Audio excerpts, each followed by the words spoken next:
ஜெபம் செய்வோம். எல்லாம் முழங்கால் படியிடுவோம். வல்லமையுள்ள தேவனே, மகா பரிசுத்தரே, ஒருவராய் இருந்து மகா அதிசயங்களை செய்கிறவரே, வானத்திலும் பூமியிலும் சகல அதிகாரமுடைய எங்கள் தேவனாகிய கர்த்தாவே, 2000 ஆண்டுகளுக்கு முன்பதாக தேவரீர் எங்களை மீட்கும் பொருளாக இந்த உலகத்தில் பாலகனாக பிறந்ததை நாங்கள் ஆண்டவரே கொண்டாடும்படியாக எங்களுக்கு கொடுத்த இந்த நல்ல காலை வேளைக்காய் உமக்கு நன்றி செலுத்துகிறோம். ஆண்டவரே, தேவரீர் எங்களுக்காக பிறந்த அந்த பிறந்த நாளை ஆண்டவரே நாங்கள் விமர்சையாய் கொண்டாட, துதித்து போற்றி புகழ உம்மை வாழ்த்த, ஆண்டவரே உம்முடைய பாதப்படியிலே நாங்களும் வந்து அந்த ஆடு மேய்ப்பர்களைப் போல, அந்த சாஸ்திரிகளைப் போல வந்து சாஷ்டாங்கமாய் வணங்க எங்களுக்கு நீர் கொடுத்த கிருபைக்காக, ஜீவன் சுகம் பலனுக்காக உமக்கு நாங்கள் நன்றி செலுத்துகிறோம்ப்பா. தேவரீருடைய பாதத்தில் எங்களை தாழ்த்துகிறோம். ஆண்டவரே உம்முடைய பிறந்த நாளை மகிழ்ச்சியோடு கொண்டாட, ஆவியோடும் உண்மையோடும் தேவரீரை ஆராதித்து கொண்டாட எங்களுக்கு கிருபை செய்வீராக. ஆவியானவர் எங்கள் மத்தியில் வாங்க, எங்களை பலப்படுத்துங்க. ஆவியோடும் உண்மையோடும் ஆராதிக்க எங்களுக்கு ஏற்ற பலனையும் கிருபையும் தரும்படியாக செபிக்கிறோம். வல்ல தேவனுடைய கரத்தில் எங்களை தாழ்த்துகிறோம். இந்த ஆராதனையை நீங்கள் பொறுப்பேற்றுக்கொள்ளுங்க, ஆசீர்வதித்தாங்க. இயேசுவின் நாமத்தில் ஜெபிக்கிறேன் பிதாவே, ஆமேன் ஆமேன். உன்னத பாடல்கள் 1800வது பாடல். 1800வது உன்னத பாடல்கள். உலகில் வந்தார் தேவசுதன், வையம் போற்றும் வல்லவரன் என்ற பாடல்.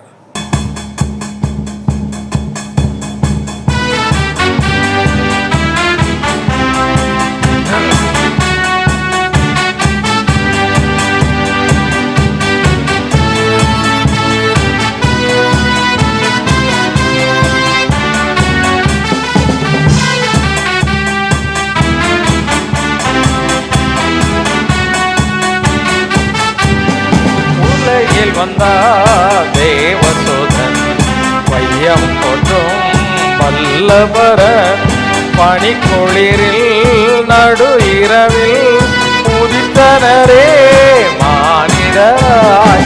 உலகில் வந்தார் தேவசுதன், வையம் போற்றும் வல்லவரன், பெத்தலையில் மாடடையில் புல்லனையில் அவதரித்தார். பெத்தரையில் மாடடையில் புல்லனையில் அவதரித்தார். வேதத்தின் சொல் நிறைவேறிட தேவன் வந்தார் நம்மை மீட்டிடவே. வேதத்தின் சொல் நிறைவேறிட தேவன் வந்தார் நம்மை மீட்டிடவே. உலகில் வந்தார் தேவசுதன், வையம் போற்றும் வல்லவரன். உலகில் வந்தார் தேவசுதன், வையம் போற்றும் வல்லவரன். வானசேனை கீதம் பாடி வாழ்த்தினரே பின்னவரை. வானசேனை கீதம் பாடி வாழ்த்தினரே உன்னதரை. உன்னதத்தில் மாமகிமை, மண்ணுலகில் சமாதானமே. உன்னதத்தில் மாமகிமை, மண்ணுலகில் சமாதானமே. உலகில் வந்தார் தேவசுதன், வையம் போற்றும் வல்லவரன். உலகில் வந்தார் தேவசுதன், வையம் போற்றும் வல்லவரன், பனிக்குளிரில் நடு இரவில் உதித்தனரே மானிடராய். உலகில் வந்தார் தேவசுதன், வையம் போற்றும் வல்லவரன். அல்லேலூயா, அல்லேலூயா. யாரும் எழுந்து நின்று உன்னத பாடல்கள். 1789வது பாடலை பாடும். 1789வது பாடல். ஆனந்த கீதங்கள் என்னாலும் பாடி ஆண்டவரை இயேசுவை வாழ்த்திடும் என்ற பாடல். அல்லேலூயா. தேவனை புகழ்ந்து பாடும்போது எப்படி பாடணும்? சந்தோஷமா பாடணும். அல்லேலூயா. ஆனந்த கீதங்கள் என்னாலும் பாடி ஆண்டவர் இயேசுவை, புதுமை பாலன் திருமனுவேலன் வறுமை கோலம் எடுத்து அவதரித்தார். முன்னுரைப்படியே முன்னணி மீது மண்ணுயிர் மீட்கவே பிறந்தார். அல்லேலூயா. நம்மளை மீட்டெடுப்பதற்காக, பாவ சேற்றிருந்த நம்மை மீட்பதற்காக இந்த உலகத்தில் தேவாதி தேவன் வானத்தையும் பூமியும் உண்டாக்கின கர்த்தர் மனிதனாக அவதரித்தார். இன்னைக்கு அவருடைய பிறந்த நாளை கொண்டாடுறோம். இல்லை அப்படி தானே? இல்லை சந்தோஷமாக இருக்கீங்களா? அல்லேலூயா. நம்மை மீட்பதற்காக இன்னைக்கு நம்ம ஆராதிக்கிறதே அவர் இந்த உலகத்தில் மனிதனாக பிறந்த நாள் தான். பிறக்கலன்னு சொன்னால் வானத்தையும் பூமி உண்டாக்கின தேவன் இஸ்ரவேலுக்கு மட்டும்தான் தேவன் சொல்லி எல்லோரும் நினச்சிக்கிட்டு இருப்பாங்க. இன்றைக்கும் அப்படி தான் சொல்லிக்கிட்டு இருக்காங்க. இல்லை அப்படி தானே? சர்வபூமிக்கும் ஆண்டவராகிய கர்த்தர், வானத்திலும் பூமியிலும் சகல அதிகாரமுடைய தேவன், வானோர் பூதலத்தோர் பூமியின் கீழானோர் யாவருடைய முழங்கால்களும் முடங்கும்படியான எல்லா பெயருக்கும் மேலான ஒரு பெயர் இயேசு என்ற பெயர். ஹல்லேலூயா, ஹல்லேலூயா. ஆகவே உள்ளத்தின் ஆழத்தை இந்த ஆண்டவரே ஆனந்தமாக உம்மை பாடுகிறோம் என்று உணர்ந்து இந்த பாடலை பாடலாமா?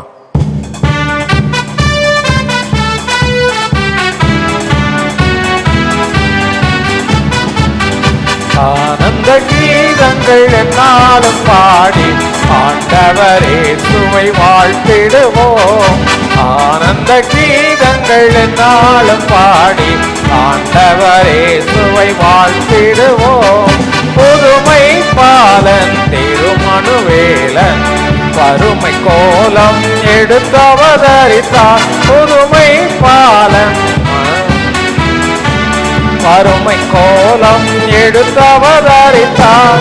முன்னோரை படியே முன்னனை மீதே, முன்னோரை படியே முன்னனை மீதே மன்னோயை மீட்கவே பிறந்தாரே. ஆனந்த கீதங்கள் என்னாலும் பாடி ஆண்டவரே சுவை வாழ்த்திடுவோம். ஆனந்த கீதங்கள் என்னாலும் பாடி ஆண்டவரே சுவை வாழ்த்திடுவோம். மகிமை தேவன் மகத்துவராஜன் அடிமை ரூபம் தரித்திகலோகம். மகிமை தேவன் மகத்துவராஜன் அடிமை ரூபம் தரித்திகலோகம். துதரும் பாட மெய்ப்பாரும் போற்ற, துதரும் பாட மெய்ப்பாரும் போற்ற துதிக்கும் பாத்திர பிறந்தாரே. ஆனந்த கீதங்கள் என்ன பாடி நாமே எல்லா கரங்களை தட்டி உற்சாகமா பாடுவோமே. ஆனந்த கீதங்கள் என்ன பாடி ஆண்டவரே சுவை வாழ்த்திடுவோம். மனதின் பாரம் யாவையும் நீக்கி மரண பயமும் புறம்பே தள்ளி. மனதின் பாரம் யாவையும் நீக்கி மரண பயமும் புறம்பே தள்ளி.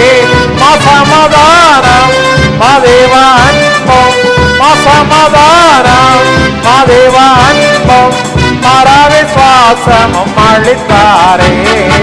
ஆனந்த கீதங்கள் என்ன பாடி ஆண்டவரே சுவை வாழ்த்திடுவோம். ஆனந்த கீதங்கள் என்னாலும் பாடி ஆண்டவரே சுவை வாழ்த்திடுவோம். அருமை இயேசு திருநாமம் இனிமை தங்கம் இன்னல்கள் நீக்கும். அருமை இயேசு திருநாமம் அனிமை தங்கம் இன்னல்கள் நீக்கும். கொடுமை பேயே பலன் ஒடுக்கும், கொடுமை பேயே பலன் ஒடுக்கும். வலிமை வாழ்த்திடும் நாமமிலே. ஆனந்த கீதங்கள் என்னாலும் பாடி ஆண்டவரே சுவை வாழ்த்திடுவோம். ஆனந்த கீதங்கள் என்னாலும் பாடி ஆண்டவரே சுவை வாழ்த்திடுவோம். கருணை பொங்க திருவருள் தங்க திருவை பொழிய ஆர்ப்பரிப்போமே. கருணை பொங்க திருவருள் தங்க திருவை பொழிய ஆர்ப்பரிப்போமே. எம்முள்ளம் இயேசு பிறந்த பாக்கியம், எம்முள்ளம் இயேசு பிறந்த பாக்கியம் எண்ணியே பாடி கொண்டாடிடுவோம். ஆனந்த கீதங்கள் என்னாலும் பாடி ஆண்டவரே சுவை வாழ்த்திடுவோம். ஆனந்த ஆனந்த கீதங்கள் என்னாலும் பாடி ஆண்டவரே உம்மை வாழ்த்திடுவோம். புதுமை பாலன் மனுவேலன் வறுமை கோலம் எடுத்தவதரித்தார். புதுமை பாலன் மனுவேலன் வறுமை கோலம் எடுத்தவதரித்தார். முன்னோரை படியே முன்னரை மீதே, முன்னோரை படியே முன்னரை மீதே, மண்ணுயிர் மீட்கவே பிறந்தாரே.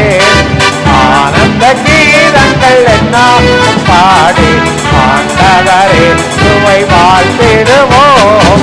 ஆனந்த கீதங்கள் என்னாலும் பாடி ஆண்டவரே உம்மை வாழ்த்திடுவோம். மகிமை தேவன் மகத்துவராஜன் அடிமை ரூபம் பரிசுலோகம். மகிமை தேவன் மகத்துவராஜன் அடிமை ரூபம் பரிசுலோகம். துதரும் பாட மெய்ப்பரும் போற்ற, துதரும் பாட மெய்ப்பரும் போற்ற, துதிக்கும் பாத்திர பிறந்தாரே. ஆனந்த கீதங்கள் என்னாலும் பாடி ஆண்டவரே உம்மை வாழ்த்திடுவோம். ஆனந்த கீதங்கள் என்னாலும் பாடி ஆண்டவரே உம்மை வாழ்த்திடுவோம். மனதின் பாரம் யாவையும் நீக்கி மரண பயமும் புறம்பே தள்ளி, மனதின் பாரம் யாவையும் நீக்கி மரண பயமும் புறம்பே தள்ளி, மசமாதானம் மதேவ அன்பே, மசமாதானம் மதேவ அன்பும் பரவிசுவாசம் அளித்தாரே. ஆனந்த கீதங்கள் எல்லாம் வாழ்த்திடுவோம். ஆனந்த கீதங்கள் என்னாலும் பாடி ஆண்டவரே உம்மை வாழ்த்திடுவோம். அல்லேலூயா, அல்லேலூயா. கண்களை மூடி ஆண்டவருடைய சமூகத்தில் ஒரு நிமிஷம், ஆண்டவரே இந்த உலகத்தில் எங்களுக்காக 2000 ஆண்டுகளுக்கு முன்பதாக நீங்க இந்த உலகத்தில் பிறந்தீங்கப்பா. மனிதனாக எங்களை நேசித்த தேவனாகிய கர்த்தர் பொறாமையும் கொலைவெறியும் மேட்டிமையும் அதிகார ஆதிக்கமும் நிறைந்த ஏதோ ஒரு மாளிகையில் நீங்க பிறக்கலப்பா. எங்களை மீட்கும் பொருளாக கள்ளம் கபடற்ற ஒரு ஏழைகள் மத்தியில் நீங்க ஒரு ஏழையாய் பிறந்தீங்க சுவாமி. எங்களை மீட்கும் பொருளாக ஆண்டவரே உண்மையை நாங்கள் ஆராதிக்கிறோம், உண்மையை நாங்கள் சோதரிக்கிறோம். சொல்லுவோம் எல்லாம் உள்ளத்தினால் உண்மையாய் உணர்ந்து, ஆண்டவரே எங்களை மீட்கும் பொருளாக, எங்களை மீட்கும் பொருளாக இந்த உலகத்தில் மனிதனாக நீங்க அவதரித்தத அந்த பிறந்த நாள இந்த நாளில் நாங்கள் கொண்டாடுகிறோம். மகிழ்ந்து களி கோர்த்து தேவனாகிய கர்த்தர் எங்களை மீட்டெடுத்த அந்த நாளை நினைத்து உம்மை நாங்கள் துதிக்கிறோம், உம்மை நாங்கள் போற்றுகிறோம் என்று சொல்லுவோமா? ஹல்லேலூயா, ஹல்லேலூயா.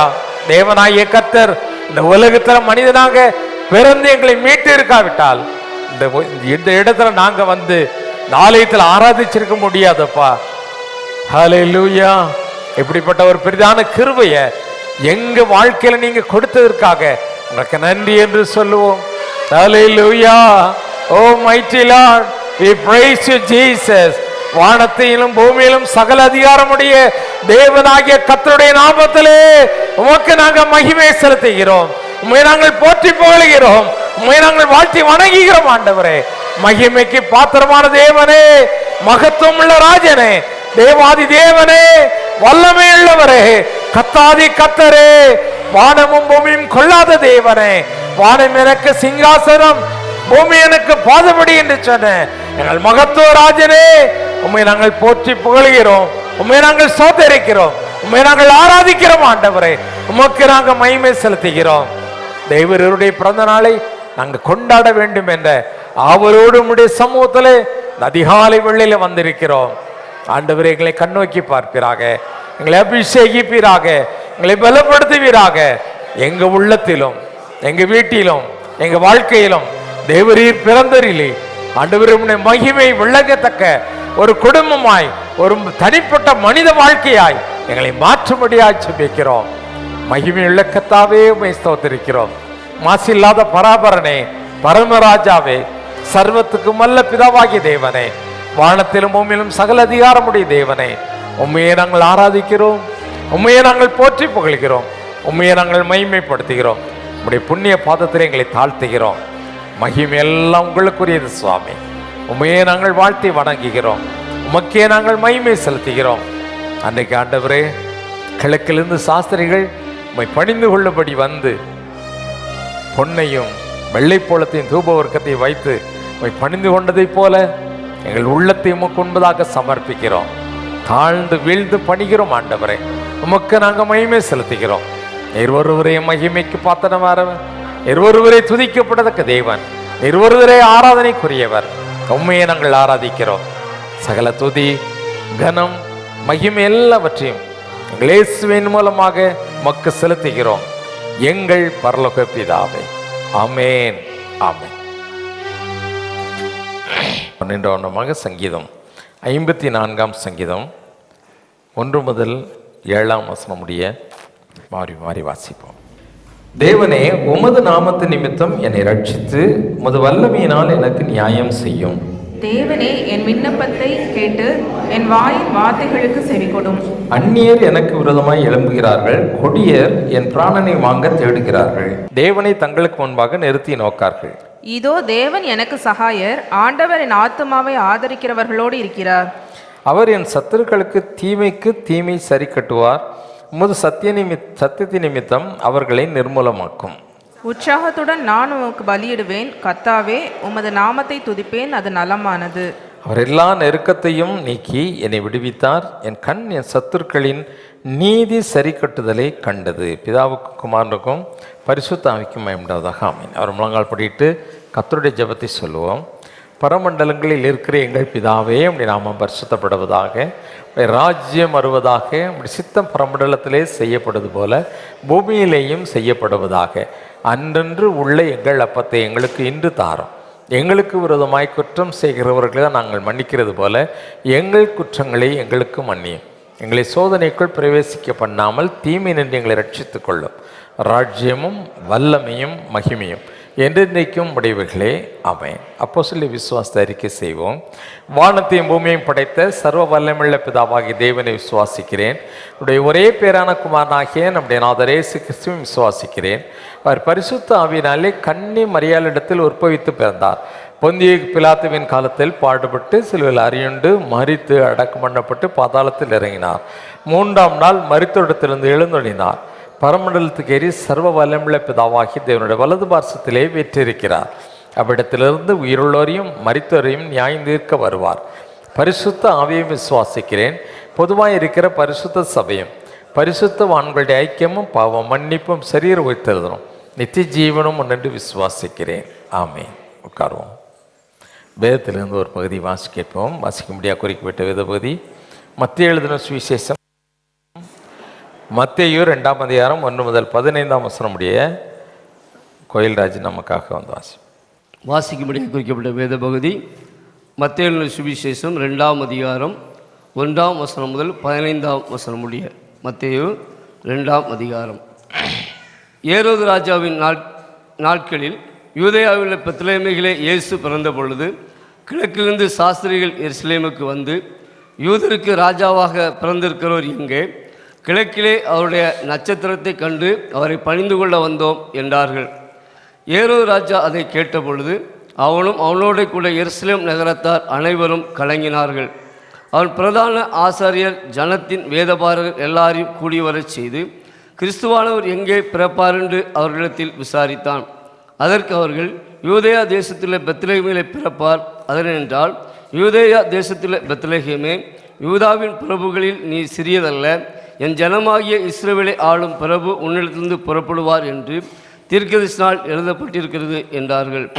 அப்பொழுது ஏரோது சாஸ்திரிகளை ரகசியமாய் அழைத்து நட்சத்திரம் காணப்பட்ட காலத்தை குறித்து அவர்களிடத்தில் திட்டமாய் விசாரித்து, நீங்கள் போய் பிள்ளை குறித்து திட்டமாய் விசாரிங்கள், நீங்கள் அதை கண்ட பின்பு நானும் வந்து அதை பணிந்து கொள்ளும்படி எனக்கு அறிவுங்கள் என்று சொல்லி அவர்களை பெத்லகேமுக்கு அனுப்பினான். ராஜா சொன்னதை அவர்கள் கேட்டு போகையில், இதோ அவர்கள் கிழக்கிலே கண்ட நட்சத்திரம் பிள்ளை இருந்த ஸ்தலத்திற்கு மேல் வந்து நிற்கும் வரைக்கும் அவர்களுக்கு முன் சென்றது. அவர்கள் அந்த நட்சத்திரத்தை கண்டபொழுது மிகுந்த ஆனந்த சந்தோஷம் அடைந்தார்கள். அவர்கள் அந்த வீட்டுக்குள் பிரவேசித்து பிள்ளையும் அதன் தாயாகிய மரியாளையும் கண்டு சாஷ்டாங்கமாய் விழுந்து அதை பணிந்து கொண்டு தங்கள் பொக்கிஷங்களை திறந்து பொன்னையும் தூபவர்க்கத்தையும் வெள்ளை பொலத்தையும் அதற்கு காணிக்கையாக வைத்தார்கள். பின்பு அவர்கள் ஏரோதிடத்திற்கு திரும்பி போக வேண்டாம் என்று சொப்பனத்தில் தேவனால் எச்சரிக்கப்பட்டு வேறு வழியாய் தங்கள் தேசத்திற்கு திரும்பி போனார்கள். அவர்கள் போன பின்பு கர்த்தருடைய தூதன் சொப்பனத்தில் யோசேப்புக்கு காணப்பட்டு, ஏரோது பிள்ளையை கொலை செய்ய தேடுவான், ஆதலால் நீ எழுந்து பிள்ளையும் அதன் தாயையும் கூட்டிக் கொண்டு எகிப்துக்கு ஓடிப்போய் நான் உனக்கு சொல்லும் வரைக்கும் அங்கே இரு என்றான். அவன் எழுந்து இரவிலே பிள்ளையும் அதன் தாயையும் கூட்டிக் கொண்டு எகிப்திற்கு புறப்பட்டு போய் ஏரோதின் மரணபரிந்தம் அங்கே இருந்தான். எகிப்திலிருந்து என்னுடைய குமாரனை வரவழைத்தேன் என்று தீர்க்கதரிசி மூலமாய் கர்த்தரால் உரைக்கப்பட்டது நிறைவேறும்படி இப்படி நடந்தது. வாசிக்கும்படியாக குறிக்கப்பட்ட வேத பகுதி வாசித்தாயிற்று. உட்கார்ந்தோண்டமாக உன்னத பாடல்கள் 1796 பாடலை பாடுவோம். அதிகாலையில் பாலனை தேடி செல்வோம் நாம் யாவரும் கூடி, அந்த மாடடையும் கோடில் நாடி தேவ பாலனை பணிந்திடவாரே வாரே வாரே வாரே நாம் செல்வோம். அன்னை மரியின் மடி மேலே மன்னன் மகவாகவே தோன்ற, அன்னை மரியின் மடி மேலே மன்னன் மகவாகவே தோன்ற, தூதர்கள் பாடல்கள் பாட விரைவாக நாம் செல்வோம் தேடு. அதிகாலையில் பாலனை தேடி செல்வோம் நாம் யாவரும் கூடி, அந்த மாடடையும் கோடில் நாடி தேவ பாலனை பணிந்திடவாரே. அதிகாலையில் பாலனை தேடி வாரே வாரே வாரே நாம் செல்வோம். மந்தையாயர்கள் யாவரும் அங்கே அந்த முன்னனை முன்னிலை நின்றே, மந்தையாயர்கள் யாவரும் அங்கே அந்த முன்னனை முன்னிலை நின்றே, தம் செந்தை கொளிர்ந்திட போற்றும் கல்காட்சியை கண்டிடவாரே. அதிகாலையில் பாலனை தேடி செல்வோம் நாம் யாவரும் கூடி, அந்த மாடடையும் கோடில் நாடி தேவ பாலனை பணிந்திடவாரே. அதிகாலையில் பாலனை தேடி வாரே வாரே வாரே நாம் செல்வோம். இந்த விந்தை காட்சியை பாரே, தேவதேவனை மனிதனை தோன்றேன். இந்த விந்தை காட்சியை பாரே, தேவதேவனை மனிதனை தோன்றேன். மண்ணில் கவிழ்ந்திட அவதரித்தாரே, மன்னன் இயேசுவை பணிந்திடவாரே. வாரே வாரே வாரே நாம் செல்வோம். அதிகாலையில் பாலனை தேடி செல்வோம் நாம் யாவரும் கூடி, அந்த மாடடையும் கோடில் நாடி தேவ பாலனை பணிந்திடுவாரே. அதிகாலையில் பாலனை தேடி வாரே வாரே வாரே நாம் செல்வோம். அன்னை மன்னை மேலே மன்னன் மகவாகவே தோன்ற, அன்னை மரியின் மடி மேலே மன்னன் மகவாகவே தோன்ற, தூதர்கள் பாடல்கள் பாட நாம் செல்வோம் கேட்க அதிகாலையின் பாலனை தேடி செல்வோம் நாம் யாவரும் கோடி அந்த மாடடையும் கோடில் நாடி தேவ பாலனை பணிந்திட வாரே வாரே வாரே வாரே நாம் செல்வோம் மந்தையாயர்கள் யாவரும் அங்கே அந்த முன்னிலை நின்றே மந்தையாயர்கள் யாவரும் அங்கே அந்த முன்னிலை நின்றே சிந்தை கொழிந்திட போற்றும் நல்காட்சியை கண்டிட நாமே அதிகாலையின் பாலனை தேடி செல்வோம் நாம் யாவரும் கோடி அந்த மாடடையும் கோடில் நாடி தெய்வ பாலனை பணிந்திடவாரே அதிகாலையின் பாலனை தேடி வாரே வாரே வாரே நாம் செல்வோம்.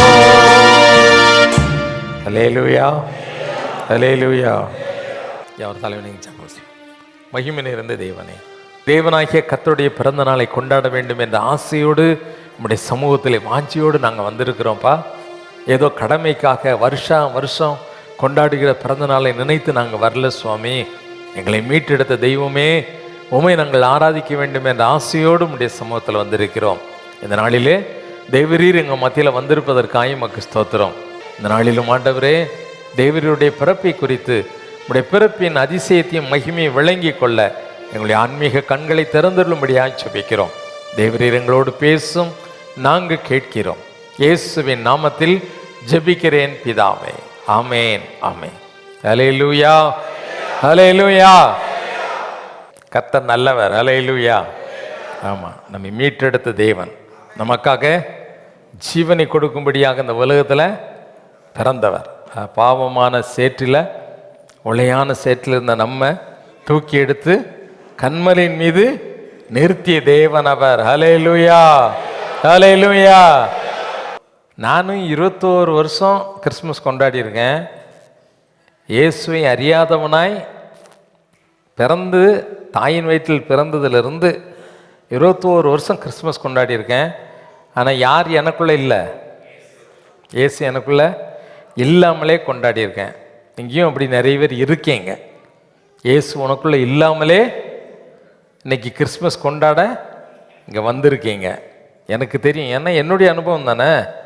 ஆமாம், அதனால் கிறிஸ்து உனக்குள் உருவாக வேண்டும், கிறிஸ்து உனக்குள் பிறக்க வேண்டும், கிறிஸ்து உனக்குள்ளே பிறக்க வேண்டும். யூதருக்கு அதிகாரியானே ஒரு நிக்கோதேமுங்கிற ஒரு பரிசேயன், நிக்கோதேமு என்ற ஒரு பரிசேயன். அந்த பரிசேயன் ஆண்டவரிடத்தில் ஆண்டவரே, நான் மறுபடியும் பிறக்கணும்னா நான் பரலோகத்துக்கு போனால் நான் என்ன பண்ணணும் அப்படின்னு சொல்லி ஆண்டவர்கிட்ட கேட்டான். அப்போ ஆண்டவர் அவனை பார்த்து சொன்னார், நீ மறுபடியும் பிறக்க வேண்டும், மறுபடியும் பிறக்கலைன்னா நீ பரலோக ராஜ்யத்துக்குள்ளே நிச்சய முடியாது. உடனே அந்த வயசான கிழமை வாலிபனான இயேசு இடத்துல இந்த கேள்வி கேட்டார். வாலிபனான இயேசு பதில் சொன்னார். என்ன சொன்னார்? நீ மறுபடியும்.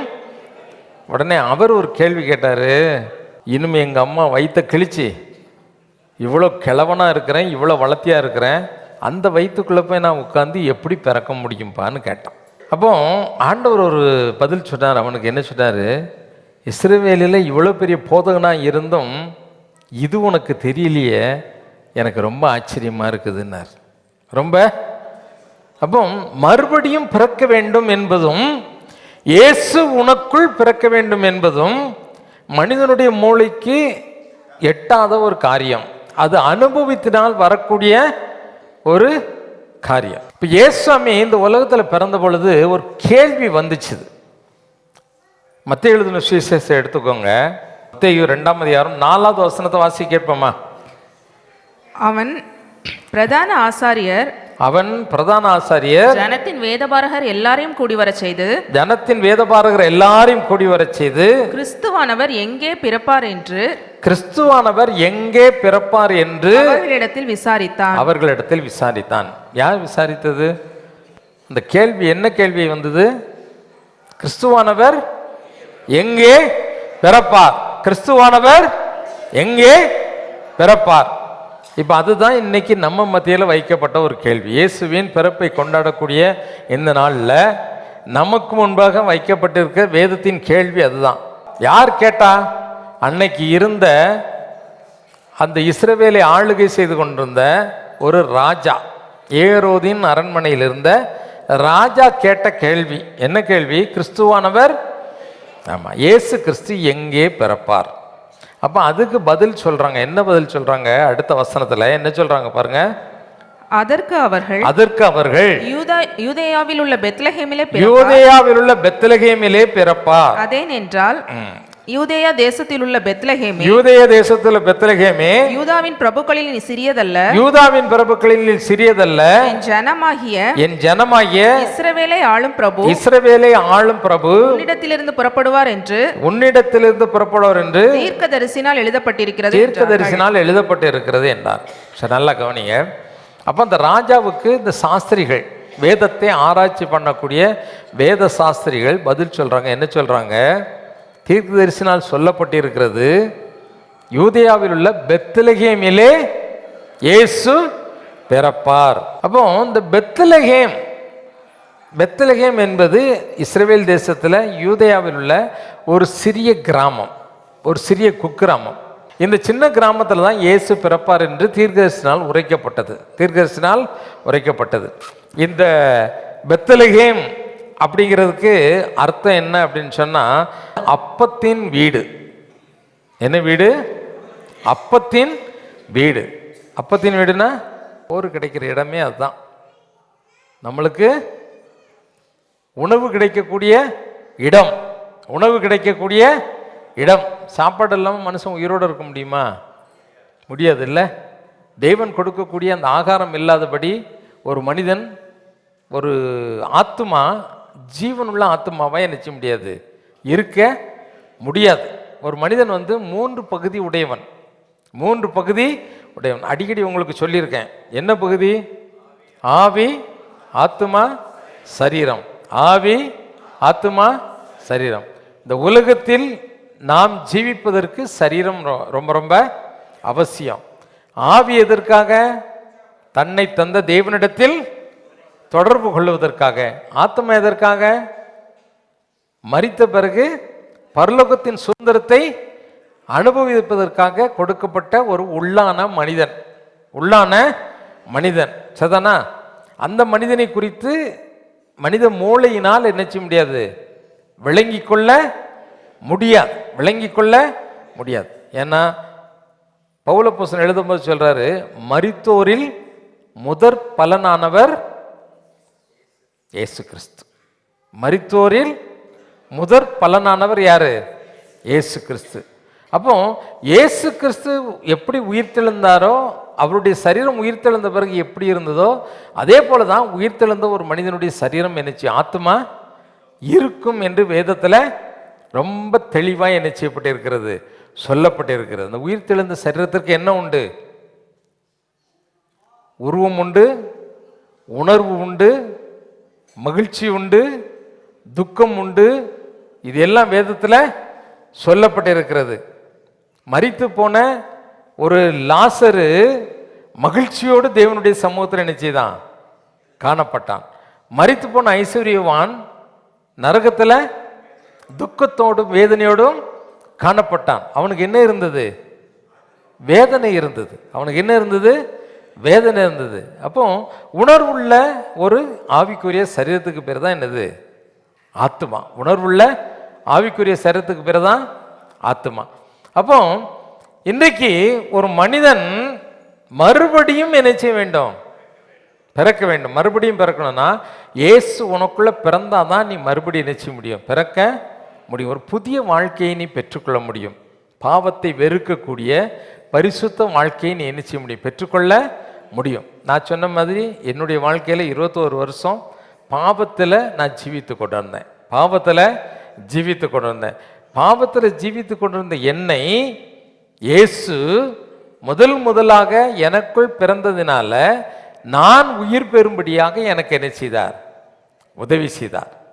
ஏன்னா வேதம் சொல்லுகிறது கிறிஸ்து தான் நமக்கு எதுதான் ஜீவன், சாவு எனக்கு ஆதாயம் என்று வேதம். அந்த கிறிஸ்து நல்லா கவனிக்கணும். கிறிஸ்து என்பவர் இரட்சகர், நம்மை மீட்டெடுப்பவர், பாவத்தின் குழியிலிருந்து நம்மை மீட்டெடுப்பவர். சரிதானா? அப்போ இந்த பாவத்திலிருந்து நம்மை மீட்டெடுப்பதற்கு கிறிஸ்து வேணும். அதைத்தான் அவர் கேட்கிறாரு, அந்த ராஜா கேட்கிறாரு, கிறிஸ்துவானவர் எங்கே பிறப்பார்? அப்பதான் சொல்லப்பட்டது, அப்பத்தின் வீடாகிய அந்த பெத்லகேமில் என்ன செய்வார்? பிறப்பார். அப்பம் என்பது என்ன? அப்பம்னா என்ன? ஒரு நாள் இயேசு உலகத்தில் இருக்கும் பொழுது பிசாசு வந்து சோதிக்கிறான் ஆண்டவரை. சோதிக்கும் பொழுது அவர் 40 நாள் உபவாசம் இருந்துட்டாரு, ரொம்ப பசியாக இருக்கிறாரு. அப்போ அந்த பிசாசு வந்து கேட்குறான், என்ன கேட்குறான்? ஏப்பா இவ்வளோ பசியாக இருக்கிறிய, நீ தான் தெய்வமாச்சுத, இந்த கல்லுகளெல்லாம் கையில் எடுத்து அப்பமாகட்டும்னு சொன்னால் அப்பமாயிரு, நீ சாப்பிட்றலாமே அப்படின்னு சொல்லி நினச்சிதான் சொன்னான். அப்போ ஆண்டவர் சொன்னார், மனுஷன் அப்பத்தினாலே மாத்திரமல்ல தேவனுடைய வாயிலிருந்து புறப்படுகிற ஒவ்வொரு வார்த்தையினாலும் பிழைப்பான். நல்லா கவனிங்க, ஒரு மனிதன் பிழைப்பதற்கு நீ நினைக்கிற மாதிரி இந்த சாப்பாடு மட்டும் போதாது. மனிதன் உண்மையின்படி ஜீவிக்க வேண்டுமானால், உண்மையாகவே ஒரு மனிதனாய் வாழ வேண்டுமானால் அவனுக்கு ரெண்டாவது ஒன்று தேவை இருக்குது. என்ன இருக்குது? தேவை இருக்குது தேவனுடைய வார்த்தை. வெறும் சோத்தை திங்கிறவன் பொய், பொருட்டு, வேசித்தனம், விபச்சாரம், களவு, காம விகாரம், வன்கண் இப்படிப்பட்ட மாம்ச இச்சைகளில் தான் நிறைந்திருப்பான். ஆனால் தேவனுடைய வார்த்தை என்ற அந்த மன்னாவினால் நிரப்பப்பட்டவன் கிறிஸ்து பிறக்கக்கூடிய ஒரு மாளிகையாக அவன் என்ன செய்வான்? அது சாதாரண குடிசையாக இருந்தாலும் அது ஒரு பெரிய மாளிகையாக என்ன செய்யப்படும்? மாற்றப்படும். புரியுதா உங்களுக்கு? அப்போ அந்த அப்பத்தின் வீடு உன்னுடைய ஜீவனுக்கு வேண்டியதேன்னு இதுதான். ஆண்டவர் சொன்னார் இல்லை, மனுஷன் அப்பத்தினாலே மாத்திரமல்ல தேவனுடைய வாயிலிருந்து புறப்படுகிற ஒவ்வொரு வார்த்தையினாலும் பிழைப்பான் அப்படின்னு இந்த பிசாசை பார்த்து என்ன செய்தார்? சொன்னார். இந்த வார்த்தை உண்மை. வனாந்தரத்தில் வரும் பொழுது ஜனங்களுக்கு சரியான ஆகாரம் கிடையாது, தானியங்கள் கிடையாது இஸ்ரேல் ஜனங்களுக்கு. அப்போ எல்லாம் எங்களுக்கு சாப்பாடு இல்லையே அப்படின்னு சொன்னாங்க. ஆண்டவர் என்ன செய்தார்? வானத்திலிருந்து தூதர்களின் அப்பத்தை மன்னாவாக என்ன செய்தார்? பொழிந்தறினார். ஜனங்கள் என்ன செய்தாங்க? சாப்பிட்டாங்க. ஒரு மனுஷன், கர்த்தரை நேசித்த ஒரு மனிதன், அவன் என்ன செய்தான்? ஒரு தீர்க்கதரிசி ஒரு கெபிக்குள்ளே போய் படுத்து தூங்கிட்டு இருந்தான். ஆண்டவர் அவனை எழுப்பி, உங்க என்ன வேலை அப்படின்னு சொல்லி எழுப்பி ஒரு தூதனை அனுப்பி அவனுக்கு சாப்பாட்டை கொடுத்தார்.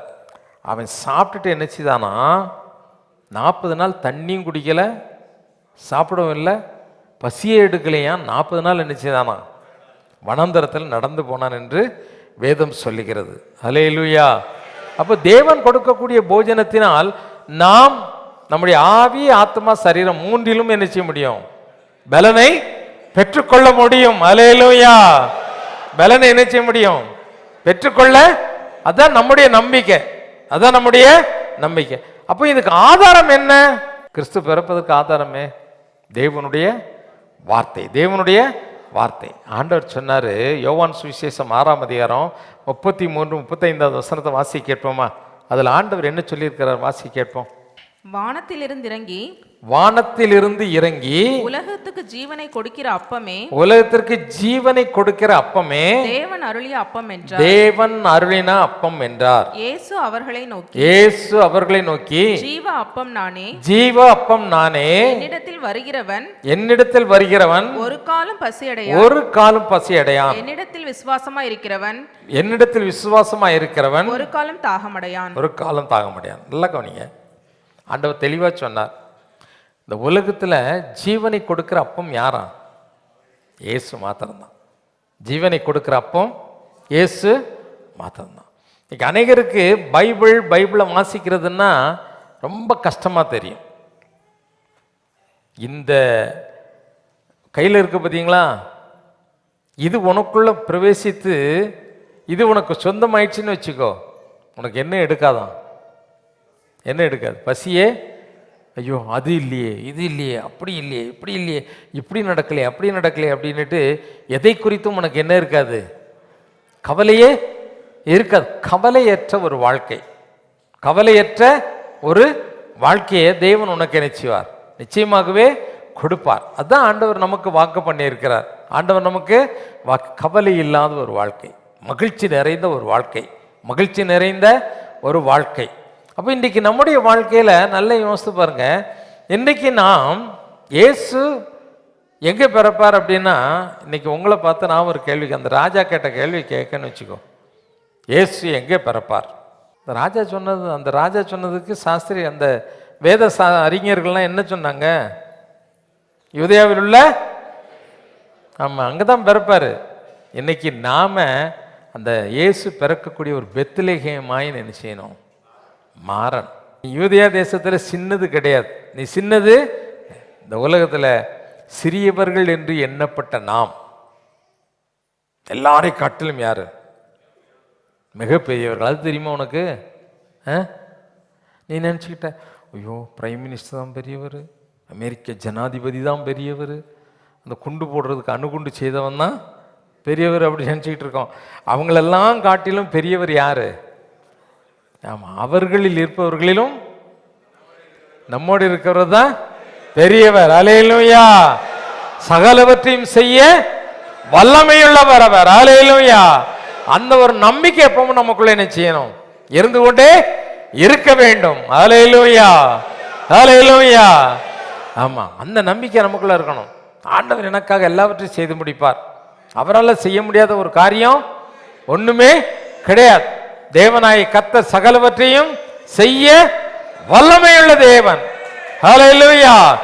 இந்த உலகத்தில் எதையும் செய்ய, சாதிக்க, நடத்த தேவனுடைய பிள்ளைகளால் கூடும். அல்லேலூயா. மனிதனால் கூடாத எல்லா காரியமும் தேவனால் கூடும். அல்லேலூயா, அல்லேலூயா. ஏன்னா நம்முடைய தேவன் பெரியவர், நம்முடைய தேவன் பெரியவர். அவர் தான் சொன்னார், நான் ஜீவப்பம், நான் ஜீவப்பம், உனக்கு ஜீவனை கொடுக்கிறேன். ஜீவனை கிறிஸ்து உனக்குள் பிறந்தால் ஒழிய நீ ஜீவனை பெற்றுக்கொள்ள முடியாது. அப்போ ஆண்டவர் பிறந்த சில இடங்கள், இப்போ இந்த பெத்லகேமாய் மாற்றப்பட்ட சில இடங்களை பார்த்தீங்கன்னா அது எப்படி இருக்குது தெரியுமா? அப்போஸ்தலர் 8ஆம் அதிகாரம் எடுத்துக்கோங்க. அப்போஸ்தலர் 8ஆம் அதிகாரம் 28வது வசனத்தை வாசி கேட்போமா? ஊருக்கு திரும்பி போகும்போது தன் ரதத்திலே உட்கார்ந்து ஏசாயா தீர்க்கதரிசியின் ஆகமத்தை வாசித்துக் கொண்டிருந்தார். ஆவியானவர், நீ போய் அந்த ரதத்துடனே சேர்ந்து கொள் என்று பிலிப்புடனே சொன்னார். சரி, நல்லா கவனிங்க. கந்தாகே, எத்தியோப்பிய ராஜஸ்திரியாகிய கந்தாகே என்று சொல்லக்கூடிய ஒரு ராஜஸ்திரிக்கு மந்திரி, பிரதான மந்திரி ஆண்டவர் பணிந்து கொள்வதற்காக எருசலேமுக்கு நிச்சயதார் வந்தார். எருசலேம் வந்துட்டு போகும்போது அவர் கையில் இந்த பைபிளில் உள்ள ஏசாயா தீர்க்கதரிசியின் அந்த ஆகமம் ஒரு தோல் சுருள் என்ன செய்யப்பட்டது? கொடுக்கப்பட்டது. அப்போ அதை வாசிட்டு போகிறார். வாசிட்டு போகும்பொழுது ஆவியானவர் பிலிப்பு என்ற ஒரு மூப்பன், பிலிப்பு என்ற ஸ்தேவானோடு சேர்ந்து ஸ்திரீகள், அந்த முதியவர்களை விசாரிக்கிறதுக்காக நியமிக்கப்பட்ட ஒரு எல்டர், அந்த மூப்பனோடு பேசுகிறார். பிலிப்பு, நீ நேரே போ, இப்படி ஒரு மந்திரி வாசித்துட்டு போகிறான், அவனுக்கு நீ என்னை பற்றி சொல்லணும், அவனுக்கு என்னை பற்றி சொல்லணும் அப்படின்னு சொன்ன உடனே அந்த ரதத்தில் போய் சேர்ந்துட்டு கேட்குறான், ஏன் நீங்கள் வாசிட்டு ஒரு புஸ்தகம் என்னன்னு தெரியுதா? உடனே ரதத்தை நிறுத்தி சொன்னார், ஏப்பா யாராவது ஒருத்தர் சொன்னால் தானே தெரியும், சரி நீ வா, உனக்கு தெரியும்னா ஏறிக்கோ அப்படின்னு ரதத்தில் கூட ஏற்றிக்கிட்டார் பிலிப்புவை. வாசிட்டு இருக்கும்போது சொல்கிறார், இந்த இவர் மயிர்கத்திற்கு முன்னால் சத்தமிடாத இருக்கிற ஆடை போல் இருந்தார் அப்படின்னு சொல்லியிருக்குதுப்பா. இந்த தீர்க்கதரிசி தம்மை குறித்து சொல்லுகிறான்ல, வேற யாரையும் பற்றி சொல்கிறாரா அப்படின்னு சொல்லி ஒரு கொஸ்டினை கேட்டார். கேட்ட உடனே அந்த வார்த்தையை முன்னிட்டு இயேசுவை குறித்து யாருக்கு பிரசங்கம் பண்ணுறாரு? இந்த மந்திரிக்கு பிரசங்கம் பண்ணுறார். இந்த மந்திரிக்கு பிரசங்கம் பண்ண உடனே இந்த மந்திரி இயேசுவை பற்றி கேட்டுக்கிட்டே போகிறார். கேட்கும் பொழுது இயேசுவான இந்த உலகத்தில் வந்தார், நன்மை செய்தார், நமக்காக பிறந்தார் என்று அவரை பற்றி சொல்லும் பொழுது, அந்த இயேசுவின் நாமத்தினால நீ ஞானஸ்தானம் பெற்றால் பரலோகத்துக்கு என்ன செய்யலாம்? போகலாம் என்ற செய்தி அவனுக்கு சொன்ன உடனே போய்கிட்டே இருக்கிறான். அந்த வார்த்தை, தேவனுடைய வார்த்தை அவனுக்குள்ள கிரியை செய்துக்கிட்டே இருந்தது. தண்ணியை பார்த்தோடனே, எப்பா தண்ணி இருக்குதுப்பா, நான் ஞானஸ்நானம் பெறதுக்கு ஏதாவது தடை இருக்குதா? நீ அவர் தான் கிறிஸ்து, அவர் தான் தேவனுடைய குமாரன் என்று விசுவாசித்தால் நீ ஞானஸ்நானம் பெறதுக்கு என்ன கிடையாது, தடையே. கொஞ்ச நேரத்துக்குள்ளே நினச்சிட்டாங்க ஞானஸ்நானம். பிலிப்பு மறைஞ்சு போயிட்டான். நல்லா கவனிங்க. இப்போ கிறிஸ்து எங்கே பிறந்தார்? கிறிஸ்து எங்கே பிறந்தார்? இந்த கந்தாகிய மந்திருடைய இருதயத்தில் பிறந்தார். அல்லேலூயா. கிறிஸ்து யாருக்கும் தூரமானவர் அல்ல. இயேசு இயேசு இயேசுன்னு கூப்பிட்டு பலவிதமான கிறிஸ்தவ சடங்காச்சாரங்களை செய்து இருக்கிறவன் உள்ளத்துல தான் பிறப்பான் அப்படிங்கிற தவறான எண்ணம் முதல்ல கிறிஸ்தவனை விட்டு போனோம். கிறிஸ்து யாருக்கும் தூரமானவர் அல்ல. அவர் யாருடைய உள்ளத்திலையும் பிறப்பார்.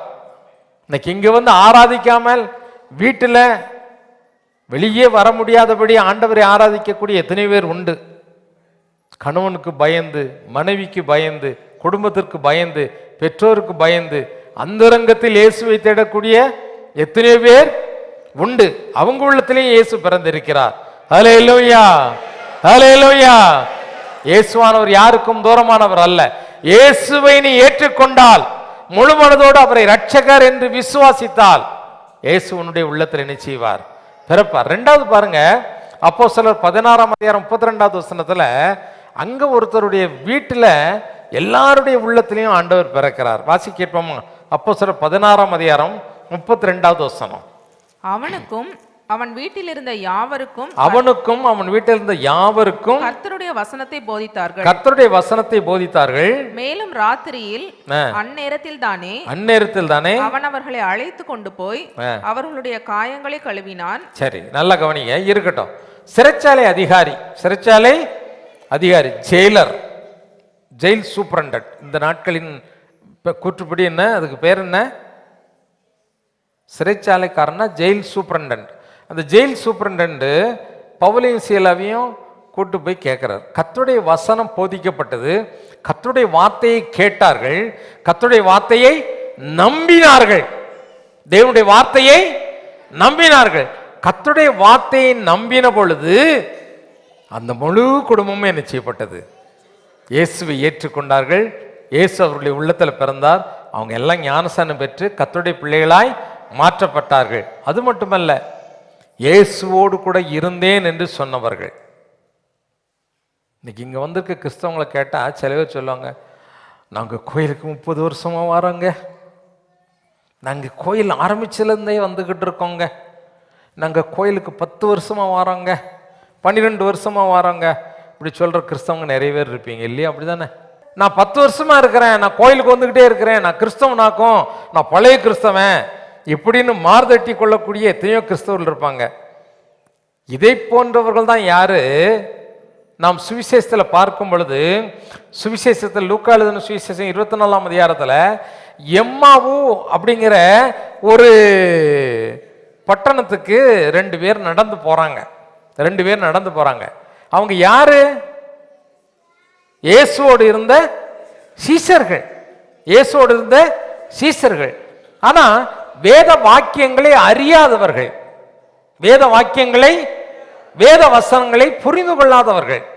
கோயிலுக்கு வருவாங்க, உட்காருவாங்க, அப்படியே உட்காருவாங்க, அல்லேலியா சொல்லு அப்படின்னா அல்லேலியா அப்படிம்பாங்க, ஆமேன் சொன்னா ஆமேன், எல்லாம் கரெக்டா ஓடும்.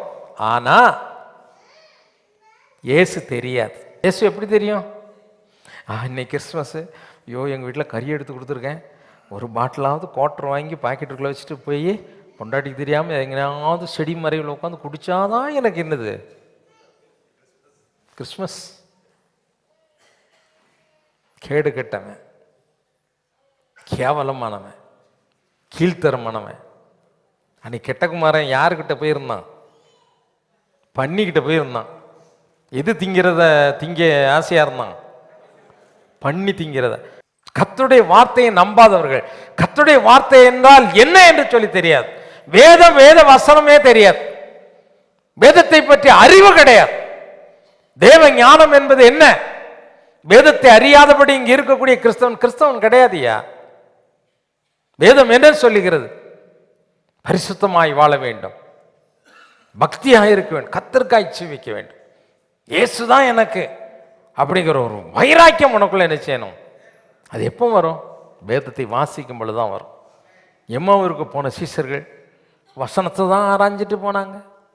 எப்பா இப்படி அடிச்சு விட்டாங்கப்பா, கொலை பண்ணி விட்டாங்கப்பா, கொன்று விட்டாங்கப்பா அப்படின்னு பேசிட்டு இயேசு பக்கத்தில் போனார். என்னப்பா ஆச்சு? யோ இயேசுவை பார்த்து கேட்க, யோ உமக்கு ஒன்றும் தெரியாதா?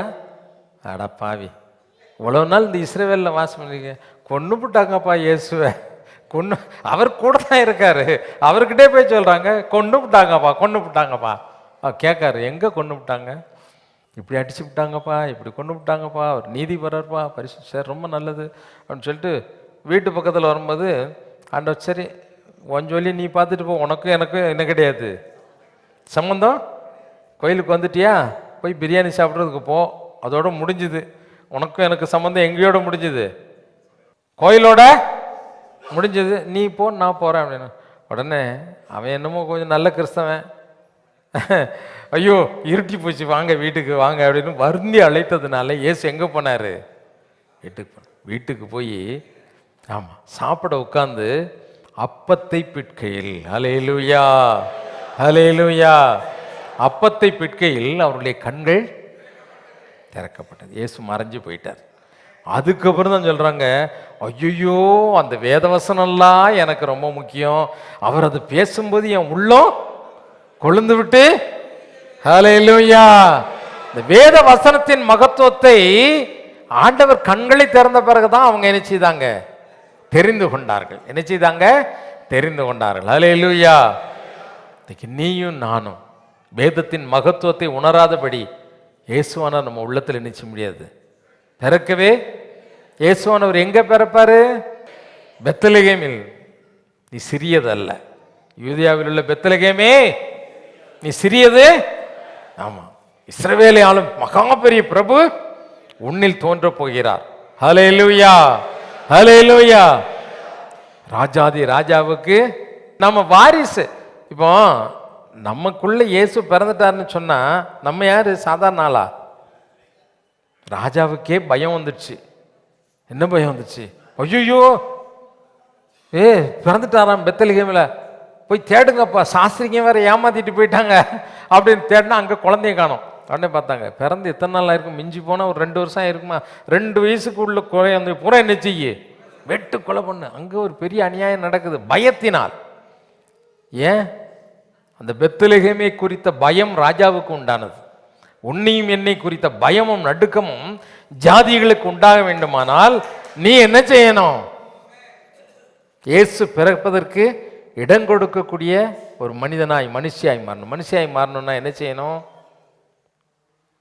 உன் உள்ளம் வேதத்தால் நிறைந்திருக்கணும், வேத வசனங்களை நம்பணும், வேதத்தை நேசிக்க வேண்டும், வேதத்தை வாசிக்க வேண்டும். நல்லா கவனிங்க, கிறிஸ்துவ உனக்குள்ள உருவாவதற்கு ஒரு காரியம், அது சொல்லி முடிச்சிடறேன் பாருங்க.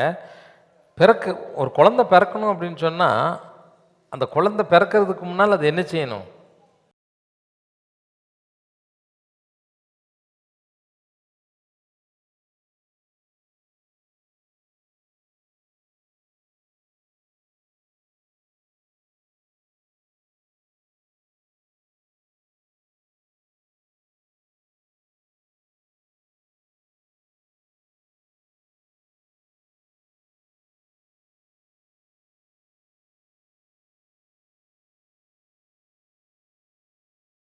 இன்றைக்கி நமக்கு குழந்தை கல்யாணம் முடித்து குழந்தை உண்டாகலை அப்படின்னு சொன்னால் எவ்வளோ கஷ்டப்படுவோம்ல. இப்போ எங்களுக்கெல்லாம் 7 வருஷம் குழந்தை இல்லை. குழந்தை இல்லாதவங்களுக்கு உரிய கஷ்டம் என்னங்கிறது எங்களுக்கு தான் தெரியும். உலகத்தில் எவ்வளோ நிந்தைகள், அவமானம், கஷ்டம் அப்படிங்கிறது எங்களுக்கு நல்லா தெரியும். அப்போ எவ்வளோ பிரயாசம் எடுப்போம். இங்கே போனால் குழந்தைக்கு பிறக்கிறதுக்கு ஏதாவது பண்ண மாட்டாங்களா, இங்கே போனால் பண்ண மாட்டாங்களா, ஆண்டவரே எங்களுக்கு குழந்தை இல்லையே, ஆண்டவரை பார்த்து அழுவோம். அப்போ அந்த குழந்தை உருவாவதற்காக என்ன செய்வோம்? பல பிரயாசங்கள், மருந்துகள் எடுக்கிறது, மாத்திரை சாப்பிட்றது, பல பிரயாசங்கள் என்ன செய்கிறோம், எடுக்கிறோம். சாதாரணமாக குழந்தையை பெற்றவங்களுக்கு என்ன செய்யாது, அது கஷ்டமே. கிறிஸ்து நமக்குள் உருவாக வேண்டும். எப்படி உருவாகுவார்? எப்படிப்பா உருவாவார்? அதான் இயேசு பிறந்ததின் மகிமையும் மாட்சிமையும் அதுதான். மாட்சிமையும் லூக்கா எழுதின சுவிசேஷத்தில் மரியாள் என்று ஒரு வாலிப பெண், இன்னும் கல்யாணம் ஆகலை, ஆனால் நிச்சயம் ஆயிடுச்சு. என்ன ஆயிடுச்சுது?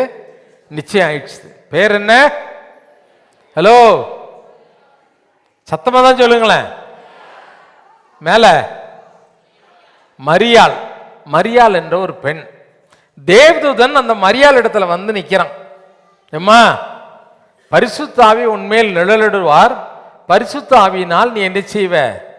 உன் கர்ப்பத்தில் ஒரு குழந்தை உற்பத்தி ஆகும், அது உருவாகும் அப்படின்னு சொல்கிறார். அந்த அம்மாவுக்கு ஒரு பயம்தான்.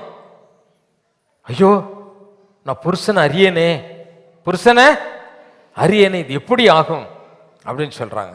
கடைசியில் ஆண்டவர் சொல்கிறார், இல்லைம்மா, உனக்கு முன்னாலே வயசான கிழவி எலிசபெத்து நினச்சிருக்கா, குழந்தை உண்டாயிருக்கா, அவளுக்கு இது 6வது மாதம், இப்படிலாம் சொல்லிட்டு நிறைய காரியங்களை சொல்கிறாரு.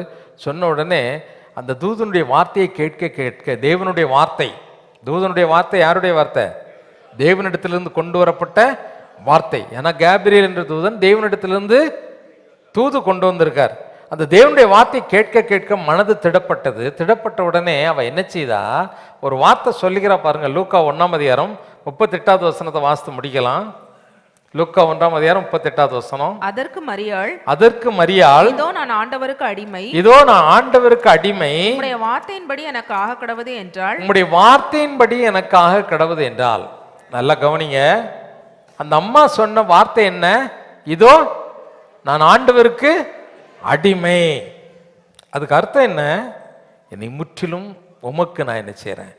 ஒப்பு கொடுக்குறேன்.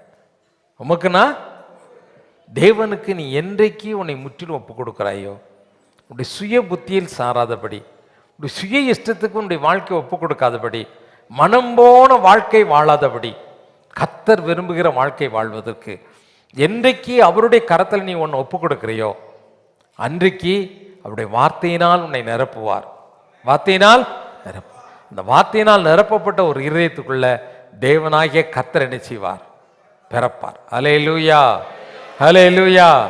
ஆமாம், அதனால் ஆண்டவர்கிட்ட சொல்லுவோம், ஆண்டவரே எங்களை உமக்கு ஒப்பு கொடுக்க எங்களுக்கு கிருபை தாங்க. ஆண்டவர்கிட்ட கேட்கலாமா? எல்லாரும் இப்போ முழங்கால் படிக்கிட்டு ஆண்டவரிடத்தில் கேட்க போகிறோம். ஆண்டவரே எங்களை நாங்கள் உங்களுக்கு ஒப்பு கொடுக்குறோம். ஆண்டவர் பார்த்து சொல்லுவோமா, இந்த பிறப்பின் நாளில், தேவனாய கர்த்தருடைய பிறப்பை கொண்டாடக்கூடிய இந்த நாளில் ஆண்டவரை பார்த்து சொல்லுவோம், ஆண்டவரே நீர் எங்களுக்குள் பிறக்கணும்ப்பா. அன்றைக்கு ஏரோது ராஜா கேட்டார், கிறிஸ்து எங்கே பிறப்பார்? ஒரு பெரிய கேள்வி வந்தது, கிறிஸ்து எங்கே பிறப்பார்? வேத சாஸ்திரிகள் சொன்னாங்க, யூதேயாவில் உள்ள பெத்லகேமிலே பிறப்பார். ஏனென்றா அது சிறியதல்ல, இஸ்ரவேலை ஆளும் மகா பெரிய பிரபு அந்த பெத்லகேமிலே தோன்றுவார் என்று வேதம் சொல்லுகிறது. இன்னைக்கு உன்னை குறித்து என்னை குறித்து சொல்லப்பட்ட ஒரு தீர்க்க தரிசனம் என்ன தெரியுமா? நீ சிறியவன் அல்ல, நீ சிறியவள் அல்ல, மகா பெரிய காரியங்களை செய்யும்படியாய் அழைக்கப்பட்ட ஒரு மகன், ஒரு மகள். உன்னை கொண்டு ஆண்டவர் பெரிய காரியங்களை செய்ய ஆயத்தமாயிருக்கிறார். ஆனா ஒன்னே ஒண்ணுதான், நீ உன்னை ஆண்டவருக்கு ஒப்புக்கொடு. நீ சுய புத்தியில சாராத. ஆண்டவரே நான் உமக்கு அடிமைன்னு சொல்லு. அவருடைய சமூகத்தில் உன்னை தாழ்த்தி ஒப்புக்கொடு. தேவனாய் கர்த்தர் உன்னை ஆசீர்வதிப்பார், உனக்கு பலன் கொடுப்பார், சத்தத்தை அருளி செய்வார். பல வருடங்கள் இயேசுவோடு கூட நீ வாழ்ந்திருந்தாலும், எம்மாவூருக்கு போன சீசர்களை போல வேத வசனங்களை குறித்த அறிவு இல்லையானால் கிறிஸ்துவனுடைய வாழ்க்கையை பிறக்க முடியாது, அக கண்களை திறக்க முடியாது. கர்த்தரை பற்றி அறியக்கூடிய அறிவு உனக்கு வருவது நிச்சயம் அல்ல. ஆகிய ஆண்டவரை பார்த்து சொல்லு, உள்ளது நாளத்திலிருந்து தகப்பனே உடைய கிருபைக்காய் ஸ்தோத்திரம் என்று சொல்லுவோம். அன்பு பிதாவே, இந்த நாளிலே ஆண்டவரே உடைய பரிசுத்த குமாரனாகிய இயேசுவை எங்களுக்காக நீர் எங்களை நேசித்ததினாலே இந்த உலகத்திலே எங்களுக்காக தந்தருளினரே உம்மை ஸ்தோத்தரிக்கிறோம். ஆண்டவரே வெளியேற பெற்ற மீட்பை நாங்கள் சுதந்திரிக்கும்படியாக, உடைய வார்த்தையை நம்பும்படியாய், விசுவாசிக்கும்படியாய், ஆண்டவரே வெளியேற பெற்ற அந்த பெத்லகேமாய் நாங்கள் மாற எங்களுக்கு நீங்கள் உதவி செய்யும்படியாய் ஜெபிக்கிறோம். உடைய வார்த்தையால் நிரப்பப்பட்ட ஒரு ஜனமாய் உமக்கு நாங்கள் ஆண்டவரே அடிமைகளாய் உம்முடைய வார்த்தையின்படி ஜீவிக்கக்கூடிய நல்ல பிள்ளைகளாய் வாழ எங்கள் ஒவ்வொருவருக்கும் கிருபை செய்வீராக. வல்லமையின் தேவனுடைய கரம் ஒவ்வொரு பிள்ளைகளோடு இருக்கட்டும். இந்த கிறிஸ்மஸ் தினத்தின் மகிழ்ச்சி ஆண்டவரே பிள்ளைகளுக்கு உண்டாகட்டும். கிருபை உம்முடைய பிள்ளைகளை சூழ்ந்து கொள்வதாக. இந்த கிறிஸ்மஸ் நாளே எங்களுக்கு மகிழ்ச்சியினாலாய் ஆசீர்வதித்தாரும். இயேசுவின் நாமத்தில் ஜெபிக்கிறேன் பிதாவே, ஆமேன், ஆமேன். நம்முடைய கர்த்தராகிய இயேசு கிறிஸ்துவினுடைய கிருபையும் பிதாவாகிய தேவனுடைய அன்பும் பரிசுத்தாவினுடைய அந்யோன்ய ஐக்கியமும் இன்றும் என்றும் சதா காலங்களிலும் நம் மனரோடு கூட இருப்பதாக. ஆமேன். தேவ ஆசீர்வாதத்தோடு அடியாரை அனுப்போம். வார்த்தை என்னும் அப்பத்தாலே போஷித்து வளர்ப்பியும். இப்போதும் மை தேடி வந்து மனதார போற்றினோம். மோட்சலோகத்திற்கழித்து உம்மை வாழ்த்தி தொழுவோம். ஆமென். என் ஆத்துமாவே கர்த்தரை ஸ்தோத்திரி, என் முழு உள்ளமையுடைய பரிசுத்த நாமத்தை ஸ்தோத்திரி. என் ஆத்துமாவே கர்த்தரை ஸ்தோத்திரி, கர்த்தர் செய்த சகல உபகாரங்களை மறவாதே. ஆமென், ஆமென். ஹல்லேலூயா, ஹல்லேலூயா, ஹல்லேலூயா. God bless you.